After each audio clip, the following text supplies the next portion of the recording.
You're listening to the Open Books Podcast. Your next chapter starts now. Is it love, love, love, love, love, love that I'm feeling?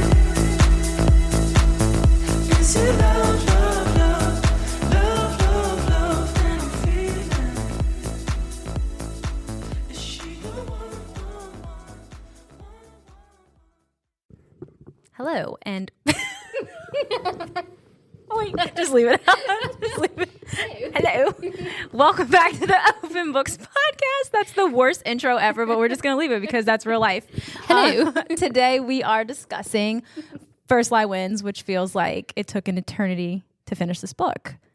Colby, how do you feel? This book took so long. Hello, everyone. This book took so long to finish. I'm very glad to be done with it.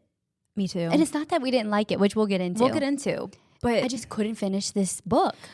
January, rolling through the books. Yeah. February, I only read First Lie Wins. Yeah, yes. And 10 years later, Literally. that's how it feels. Like Literally. every time I picked up this book, the percentage on my Kindle went nowhere. Nowhere. I know. I felt like every time we talked to each other, it was Yeah. like, I'm still on 42%. I know.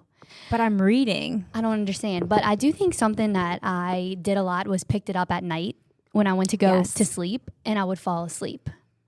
And I don't know if that means the book bored me, because this does happen when I read at night. Like, I just need to be better at reading when I'm more alert. When you're more alert. Yes. We just need to set like a timer. That's what I try to do sometimes. Yeah. Like That's smart. But I have been so disgustingly addicted to scrolling my phone. Mm-hmm. It's not even okay. I've also been disgustingly addicted to my phone, and we will address this at some point because something must be done. We absolutely have to. But for now. Anyway. All right, so let's just jump right into First Lie Wins. But first, I want to tell you all that First Lie Wins, a summary, is brought to you by VB Advertising. So VB Advertising owns an outdoor 6x9 foot LED sign based in Violet, Louisiana. The company is focused on promoting businesses, both big and small. If rented, your ad will be displayed between 900 and 1,400 times per day for 7 seconds at a time. With approximately 24,400 cars passing this location each day, VB Advertising hopes to promote the visibility of your business and boost your company's reputation. Their sign can be rented daily, weekly, or monthly, and the rates are as follows. You can do it for $25 a day, $100 a week, $300 a month. Even if you are not local to the St. Bernard Parish and New Orleans area, VB Advertising is a great way to get your business, face, or name out there in front of so many people. Contact VB, follow them on Facebook at VB Advertising, or call them directly at 504-221-9678. And we will also post all of this in our show notes and Instagram. Perfect. Sounds like a great way to get your name out there. No, it's a solid deal too. Yeah. Hit them up if you have a business and you want, your face out there. So let's jump into the summary of First Lie Wins. First, I want to say that this was a Reese's Book Club pick, and someone gave me a funny comment on this Facebook post that they were like, please share it. They were like, I've officially decided that if a book is a Reese's Book Club pick, like, it's my warning sign. And I was like, wow. Honestly, that makes sense. Yeah, it does. So let's just get into it. Let's do it. This is what Reese Witherspoon had to say about the book. She said Reese herself said, "This fast-paced read has everything you could want in a thriller. Secret identities, a mysterious boss, and a cat and mouse game that kept me guessing the whole way through." So we're going to see about that, Reese.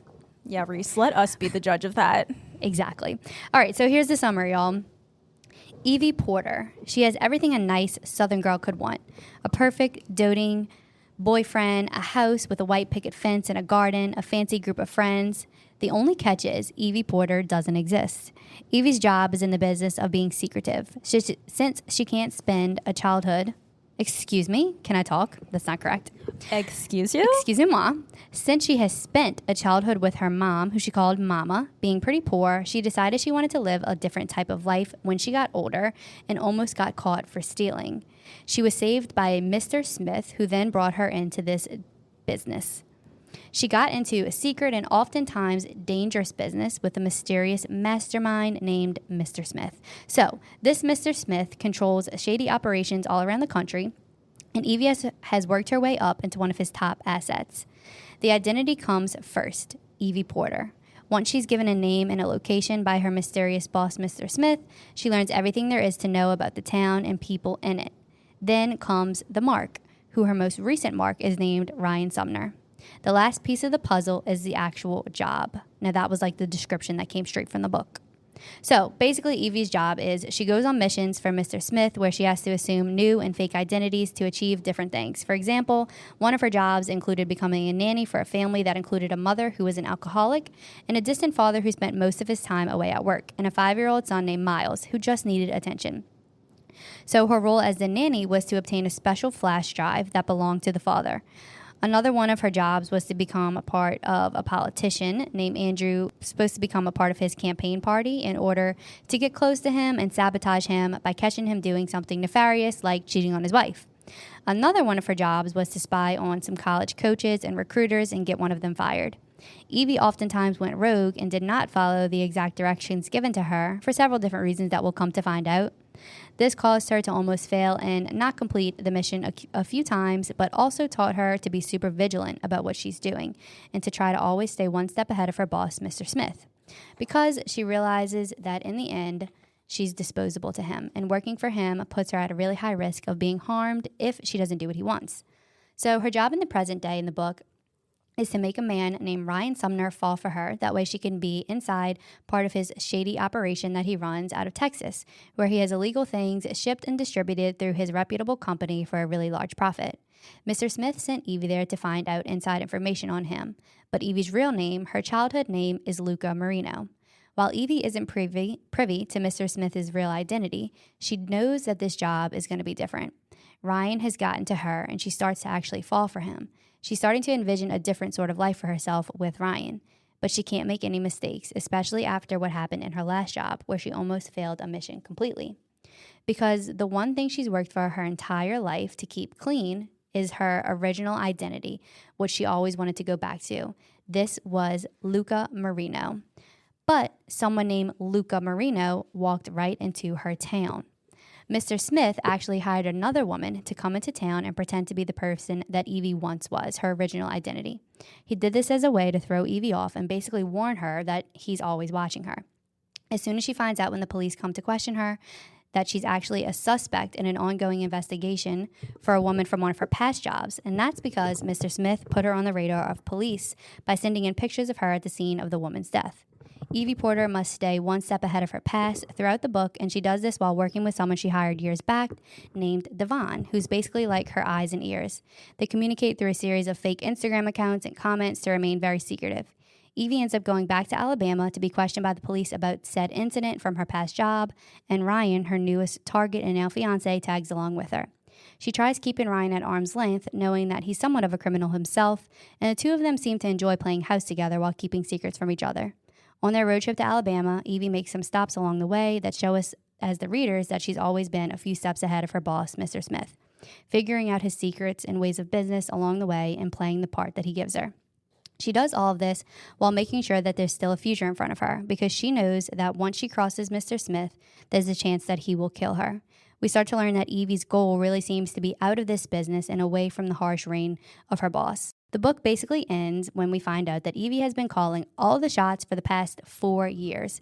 She sets up an elaborate plan with the help of Devon and Amy, the victim of the murder in which Evie was the suspect in. So Amy apparently stole some important and incriminating information on Mr. Smith. So Evie's supposed to retrieve this information from Amy for Mr. Smith. But of course, she doesn't actually, because they set up this plan to fake Amy's death. The cops in Alabama try to pin the death of Amy on Evie, but Amy's actually really alive the whole time. Evie ends up getting away with everything because she pins any crimes against her on the Luca Marino that Mr. Smith hired to scare Evie. So that woman actually was just kind of collateral and died. So that woman looks almost identical to Luca, so the plan really worked perfectly. Evie and Ryan end up working things out as they were both involved in Mr. Smith's dirty business and decided to stay together despite everything that happened between them. And we, the readers, are left to believe that Evie actually might have took over Mr. Smith's business in the end, and she kind of defeated her boss and was multiple steps ahead of him the whole time. The end. The freaking end. I'm not gonna lie, that book was hard for me to summarize. One, because I skimmed so much of it. Mm-hmm. towards the end because I was just trying to finish it.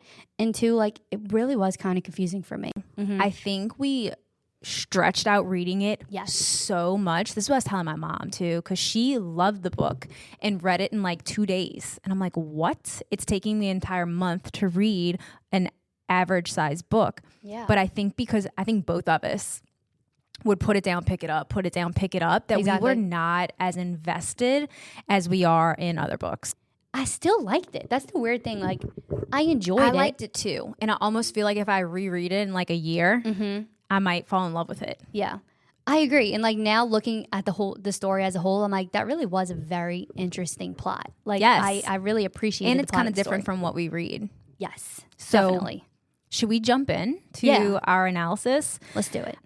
Today's DBQs are brought to you by Motion by Millie. Are you ready to elevate your fitness routine? Visit motionbymillie.com today and check out the variety of packages that will get you flowing towards a stronger, more confident you.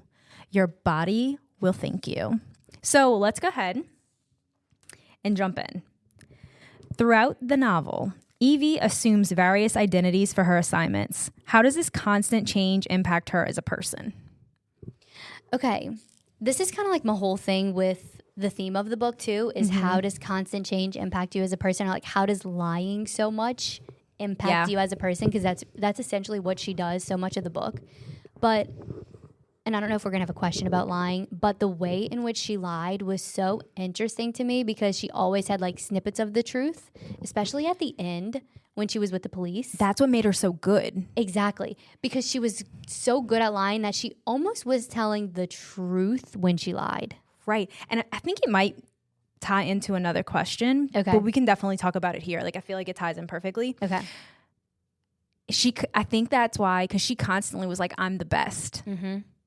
And I think that's exactly why, because she always was kind of telling the truth. Exactly. And there was one part at the end when she's lying to the cops, but not really lying because everything she's saying, she's just saying in a tone that makes them think she means one thing, but it really means the other. Like when she told them that's Luca Marina who committed that crime or whatever, she wasn't lying because Right. it really was her. But she said Luca Marina, making them think it was the other Luca Marina.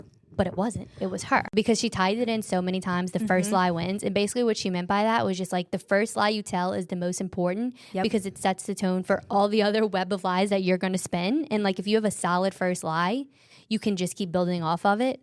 And to tie into like how does it affect her character? Honestly, she stayed a pretty solid character. Like, I don't think it affected her so much mentally where she was like so upset or like acting irrationally because she was like guilty for lying all the time. Or No. I definitely think by the end of it, it seemed like she wished to have somewhat of a normal life because she started to fall for Ryan. But like, I don't know. She was pretty good at her, I think, her yeah, job. the Okay, so rush. you haven't watched The Imposters, right? No. Okay, but I feel like I have to go on record and say this because I could not stop thinking about the show the whole time I'm reading the book. I will be shocked if this author had never seen the show. If you've seen The Imposters, please read this book and tell me if you see the similarities. It is this book, but into a show. It follows this girl. She's this beautiful girl. She's got this charisma about her. She's an amazing liar. She can get anyone to believe anything she says. Like, she just got the art of lying.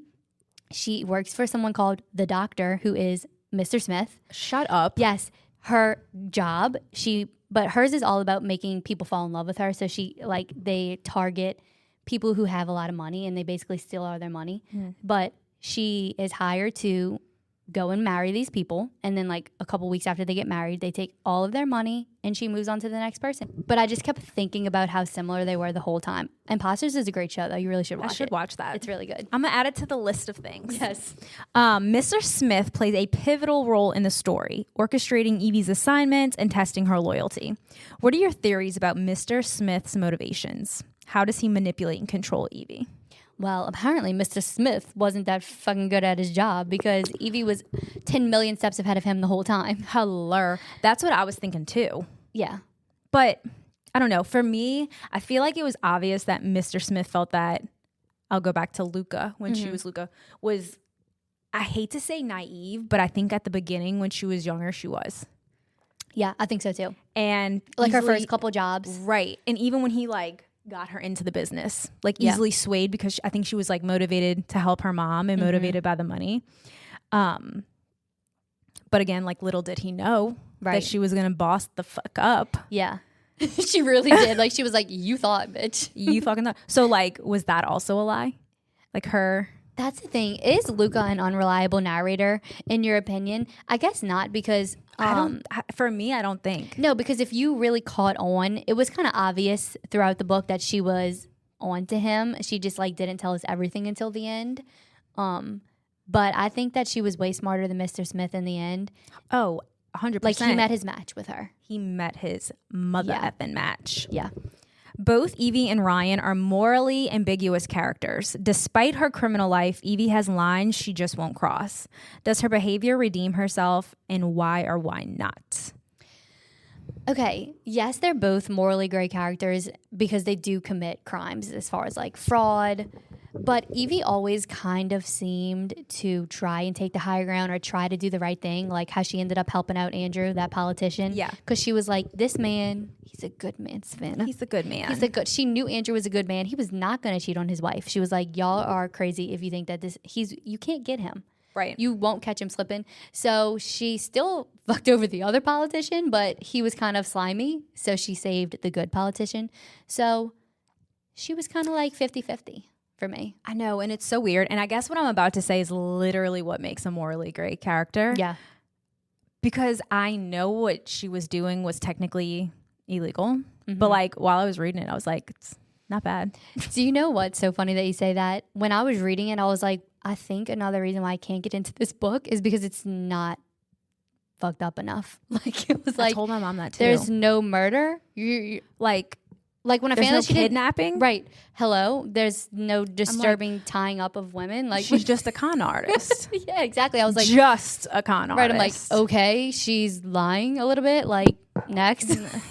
Yawn. It goes to show that we're desensitized to like based off of the books that we read or the first book we've ever read, Womb. Like, now I'm like, okay. Because this is a good book. Like, it is. it's a solid book with a solid plot and honestly solid characters. Like, I think, great writing. yeah, good dialogue. Tied up the Just, ending like, with a bow. It wasn't enough. She didn't do enough. But I needed her to be a little sick and twisted somewhere. Yeah, yeah. Or like the college scandal of it all. Like, that wasn't that shocking to me. Of course people are lying and cheating and doing I'm things like, to make money off of college They're children. bribing these athletes to Duh. join him. Okay. And Hello? Next. honestly, like, who wouldn't expect that? Right.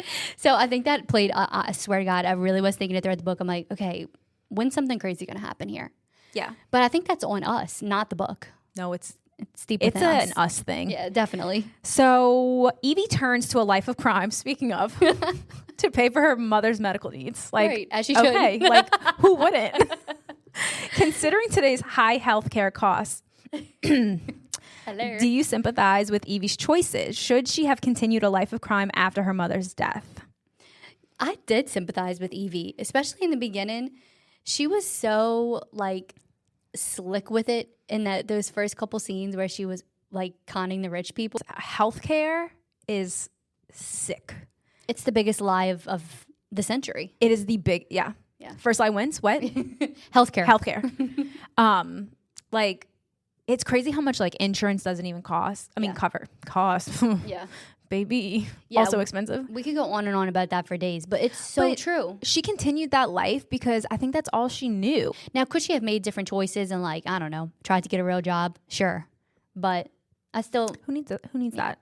why, when you can just go steal from rich people? Count me out. We're kidding. Yes, please no. For the record. For the record, we're joking. For legal reasons, that's a joke. Evie chooses an isolating job despite her mother's death. Why do you think she sought out others working for Mr. Smith? Did Evie find her family with Devon, Amy, and Ryan? I definitely think so. By the end, they were like their own little like criminal family. They were, and they definitely like trusted each other. Yes. Throughout the whole thing. I was shook by the plot twist that Amy was alive. But I definitely didn't think that Evie killed her. No. Yeah, I knew that there was something more to that story. Yeah. But it all kind of made sense that they all kind of turned on your boy, Mr. Smith, and No, like 2 middle fingers to you, sir. goodbye, and started their own little life of crime. And I kind of ship her and Ryan. Ryan was his own little petty criminal, and they made an amazing match. Right. Like They worked. match made in heaven. Yeah, I love them together, really. It It worked. And like, although she lost her mom, she really did gain another family. Yeah, it's beautiful. It was like a little It's beautiful. It's so fairy true. tale ending. Right. Okay, let's talk about the symbolism behind Evie leaving an origami swan after each job. I thought there was going to be more to that, to be honest. Like, was it just her little mark? It was just her saying, that was me? Or did I miss something? No, I feel so. I looked up like what does a swan symbolize? Oh, okay. Because I was like, there has to be more. Like Right. it's in the book. Like, but she never really said. No. So a swan has often been seen as a symbol of wisdom and includes awakening the power of self-balance, grace, inner beauty, and it just kind of like goes on in dealing with others and commitment. So I think for me the biggest thing is like wisdom. Yep. Like I'm smarter. I've been here. Yep. I'm outwitting you. Yes. I think that's exactly why So she I think did it. that was her way of showing like Yep. I'm smart and I am Yeah, and it was outsmarting you. And it was really cool at the end when Mr. Smith thought he was going to get something by opening up this box, and it was just a swan. Yep. It was just her last, like, fuck you to him. You can't control me. I outwitted you. Love that. Yeah, that was one of my favorite parts. Yeah, me too. Because he was so hung up about it. Yeah, he Yes. thought that was going to be like the incriminating stuff against him. Wait, were you shocked by George actually being Mr. Smith in the end? Yes. Me too, because I love George. Oh my gosh. Wait, do I didn't- talk about this? Well, I didn't mention George in the summary. So for people who didn't read the book and are like here for the vibes and the good time, there was this other character, George, throughout the book who was like a UPS, quote unquote UPS delivery person, and he would deliver Evie's like packages to her or her jobs from Mr. Smith directly. And they kind of developed like this cute little friendship. She trusts him so much. Yes. And then you find out in the end that actually was Mr. Smith Mr. the whole time. Smith. So did that surprise you? That was like the biggest twist for me. Me too.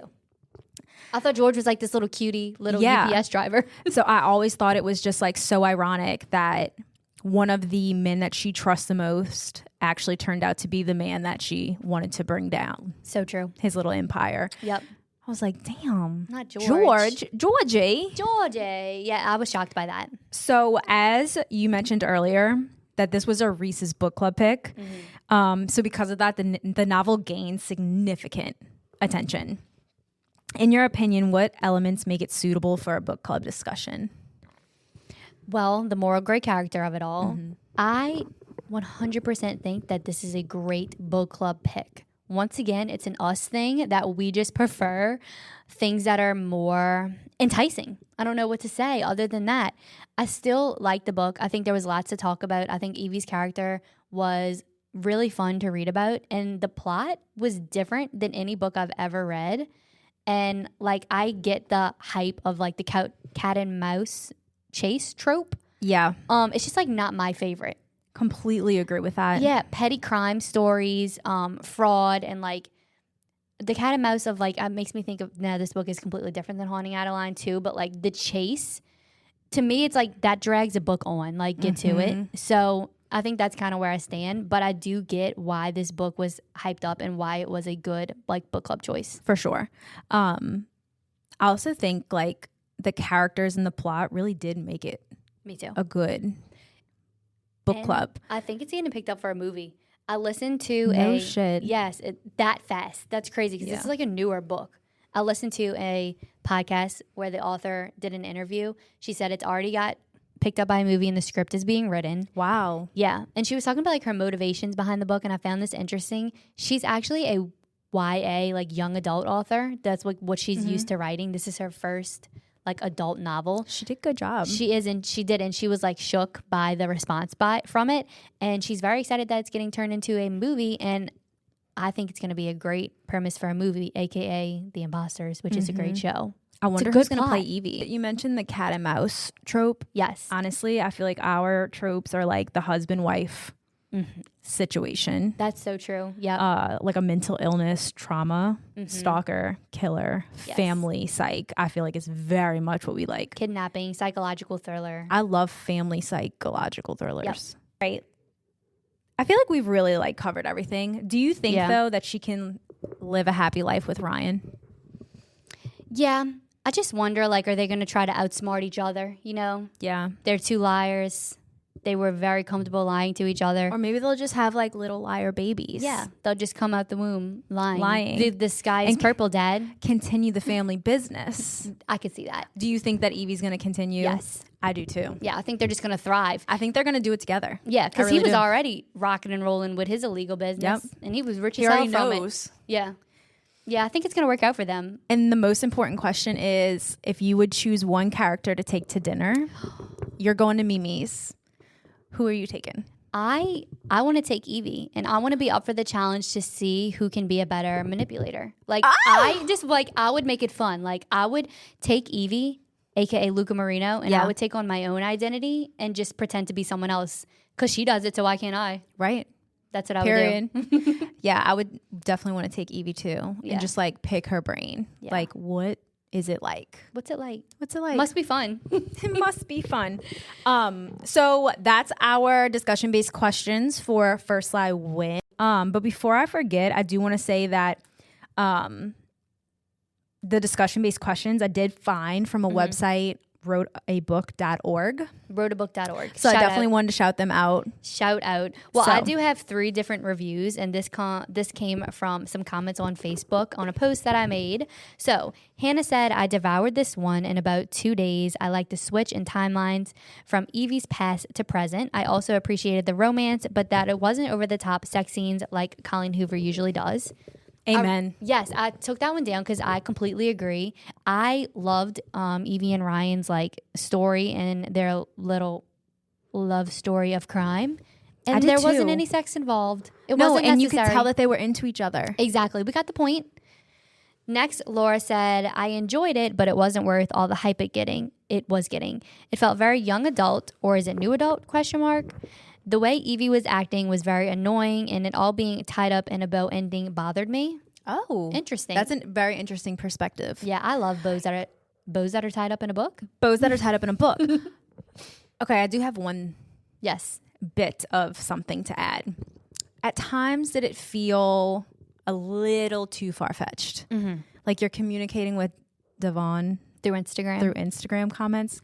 Be fucking for real. BFFR. That's not going to happen. And like the way she just straight up got away with everything, you I know, know. it's a little unlikely. It would, that part I was like, no. And that's another thing No. about Like, the and trope. when he tapped into the street cameras, Right. Come on. Devon just happened to be this like literal genius. He can do everything. This IT master. He can do anything and everything. Tap into anybody's camera. Like Devon might as well be inside of your actual head. He had every answer to everything. he's hacked into my iPhone camera and is watching me. Another, I think that's just part of the trope too. That I'm like, I don't know. Yeah. Okay. Last one. This person said, personally felt like the Reese Witherspoon book club sticker acts as a warning sign for me. That's what I was saying in the beginning. Halfway through reading it, when it was awarded this accolade, and I thought that's why I'm feeling really meh about it, as I felt about any other sticker that has the Reese Witherspoon club on it. It's either meh or just straight up shitty. I think that's hilarious. Except Cruel Intentions. Oh, I've never seen that. Colby. Is it a movie Colby. or a show? It's a movie. You have to watch that. Wait. Cruel Intentions. Cruel, and then you have to watch, what's the one with her and Mark Wahlberg? Oh, I know Ryan Felipe. Okay, yeah. Fear. I've never seen Fear. Young Mark Wahlberg is And he so plays fine. He plays like the scary Ooh. fucking I'ma beat you man. Oh, sold. See, that's the kind of book we need. See, we're so sick. I'm like, he plays the scary gonna beat you man. I'm like, and we're someone like, write a book about and it. we're like giddy. First of all, look how cute and tiny she is there. Oh, love. Tiny as in like Yeah. a young little gal. She's a little tiny thing. Okay, can we please report back on that movie? Yes. And Fear next- and Cruel Intentions. Yes. But I'm gonna rewatch I think I them want to too. watch Fear first. Can we watch it at the same time? Yes, let's do and that. then we'll send each other Perfect. stuff in between. Yes. Okay. Did you have any other? I think that was it. I'm just ready to move on from First Lie Wins and get into our next on the shelf. I'm so glad that you said that because are y'all ready for it? I'm Our so ready. Next on the shelf is The Teacher by Miss Frida McFadden. We are bringing her back and we are so excited. From the New York Times best-selling author, Frida McFadden, comes a chilling story of twisted secrets and long-awaited revenge. Lesson number 1, trust no one. Eve has a good life. She wakes up each day, kisses her husband Nate, and heads off to teach math at the local high school.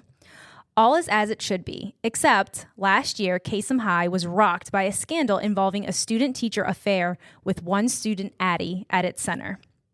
But Eve knows there's far more to these ugly rumors than meets the eye. Addie cannot be trusted. She lies. She hurts people. She destroys lives. At least that's what everyone says. But nobody knows the real Addie. Nobody knows the secrets that could destroy her, and Addie will do anything to keep it quiet. That's an open books podcast type of book. Yes. LFG, let's fucking go. I'm so excited for this one. So excited. This book is like really hyped up too. Everyone's reading. Everybody who's anybody is reading Freedom McFadden's reading Freedom McFadden, the teacher. So we're reading that. I'm so excited. Y'all just Happy dance. I wonder if it's on Kindle Unlimited. I don't know. A lot of Freedom books are. It is. Okay, great. Yeah, just download Beautiful. Lovely. I can't wait. Y'all, thank you so much for listening. Thank you. Thank you for reading with us. Send us your thoughts on The Teacher. Follow us on Instagram at Open Books Podcast and TikTok at The Open Books Podcast.